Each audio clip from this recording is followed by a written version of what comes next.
High, আমি Sonia and welcome to my channel Sonia's world.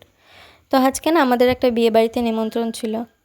তো সেখানেই যাব বলে আজকে রেডি হচ্ছিলাম। তো এটা ছিল আজকের আমার বিয়েবাড়ির লুক। তো চলো তোমাদেরকে আজকে একটু বিয়েবাড়িটায় কী করলাম, কেমনভাবে কাটালাম তোমাদের সাথে একটু শেয়ার করি। বিয়েবাড়িতে ঢুকতেই ফার্স্টে দেখি সবাই নিজেদের মতন চারিদিকে ফটো তুলতে ব্যস্ত আছে। তো চলো বিয়েবাড়ির ভেতরটা কীরকম ডেকোরেশন করা ছিল তোমাদেরকে একটু ঘুরিয়ে দেখাই। বিয়েবাড়ির ভেতরে চারিদিকটা না খুব সুন্দরভাবে ফুল দিয়ে চারিদিকটা ডেকোরেশন করা ছিল, প্রচুর লাইটিং ছিল,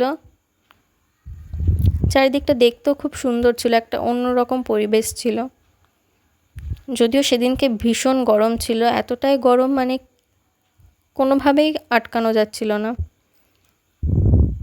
তারপর সোজা আমরা চলে গেলাম স্টার্টারের দিকে। স্টার্টারে ছিল phuchka, ice cream, cold drinks, chicken pakora, veg pakora. তো আমি বেসিক্যালি নিয়ে নিয়েছিলাম চিকেন পকোড়া আর আইসক্রিম। দেন চলে গেলাম একটু ফটো তুলতে। ওখানে লাইটিংটা এতটা সুন্দর ছিল, ফটোগুলো খুব সুন্দর আসছিল।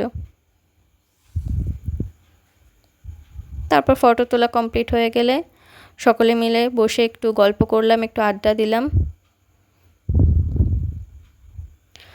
সকলের সাথে কথা বলা কমপ্লিট হয়ে গেলে আমরা সোজা চলে গেলাম মেন কোর্সের দিকে। সেখানে গিয়েও দেখি চারিদিকে ভীষণ ভিড়। অনেকক্ষণ দাঁড়িয়ে থাকার পরে আমরা অলরেডি একটা টেবিল পেলাম। তো মেনুতে কি ছিল সেটা তোমাদের আমি মেনুটা দেখিয়ে দিলাম, তোমরা দেখলেই বুঝতে পারবে।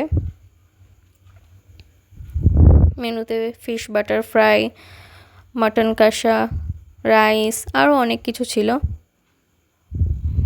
দেন খাওয়া দাওয়া কমপ্লিট হয়ে আমরা সোজা বাড়িতে চলে আসলাম। ভিডিওটা ভালো লাগলে একটা লাইক করো, কমেন্ট করো, সাবস্ক্রাইব করো। বাই।